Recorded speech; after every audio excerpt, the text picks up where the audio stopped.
Welcome to Biblical Christian Content, where we like to keep the content biblical. Let's go. I have to petition everyone that's watching this video. If you desire to help me reach more people with biblical truth, then do me a favor. At minimum, hit the like and hit the subscribe to generate more push to get biblical Christian content to more hearts, more minds, and more souls. Thank you. Enjoy the video.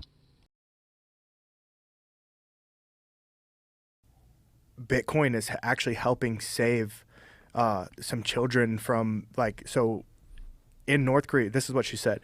In North Korea, when women are taken as sex slaves and shipped over to northern China, where these guys are buying them because China has this this one child rule in certain areas, right?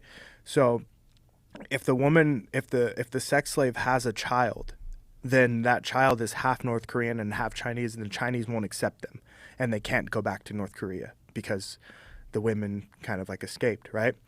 So because of that, there's actually, what she said, are pretty much millions of stateless children who can't get birth certificates, who can't get schooling, who can't get anything, and they're either sent to prison camps as children or killed, because what are they going to do with them? China doesn't accept them, and they can't go back to North Korea. So what happens, right?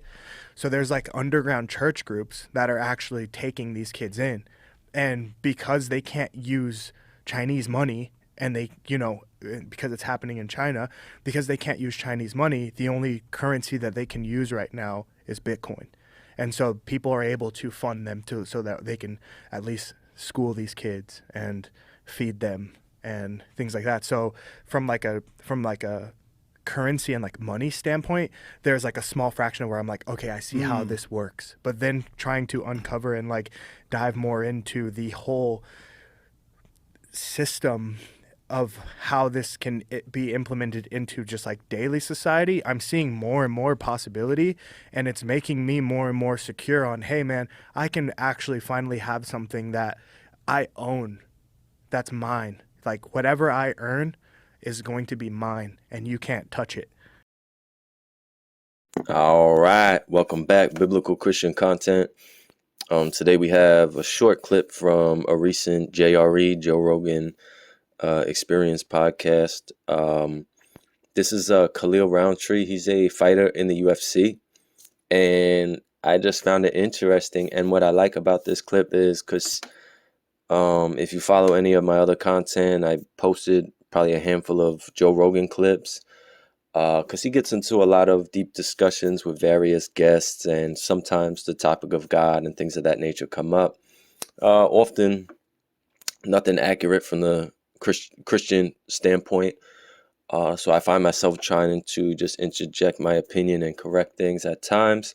This is Khalil Rountree, and what I like is he's speaking. Well, they were discussing Bitcoin, and he was saying that Bitcoin is a great option because in places where there's a digital currency and the government monitors and kind of can even shut down transactions for you, like in communist China and things of that nature. Be mindful of that coming here, by the way, to the United States. He talks about how in communist China, one way that children are literally being spared, their lives are being spared.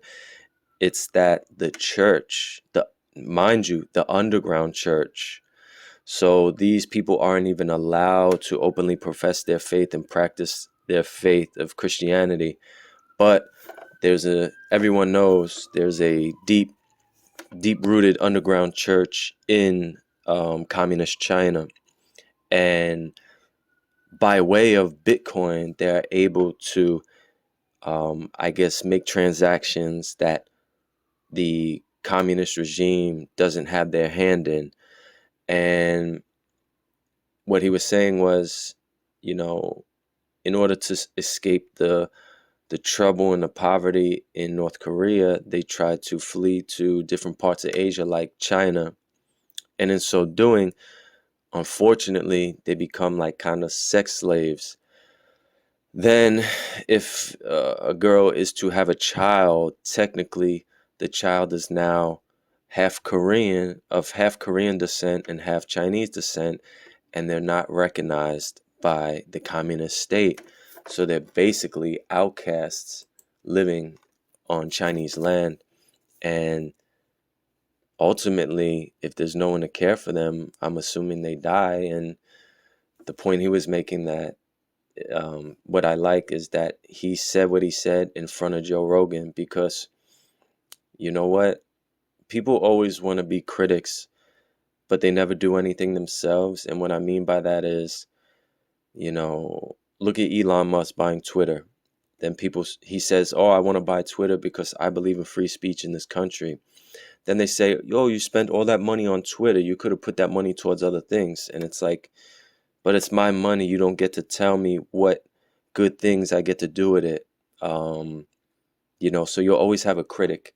And I just feel like with the Christian church, there's so much that the Christian church does that goes unrecognized, from feeding people and building churches and hospitals and building wells in Africa and in the Dominican Republic and Haiti, to spreading the greatest thing, which is the good news of Jesus Christ, the good news of a God, the one true and living God, and that's the God of Christianity, spreading the Bibles around the world and preaching. And I just feel like I was happy that he went on Joe Rogan and could basically, say something of that nature, that the hand that's going and being extended to save the lives of those who are being abandoned, it's the hand of Christ. It's the hand of the Christian church. So I just thought that was beautiful. And that's that. Short video. Like, share, comment, sub for the YouTube ALGO. Stay tuned. More biblical Christian content. God bless.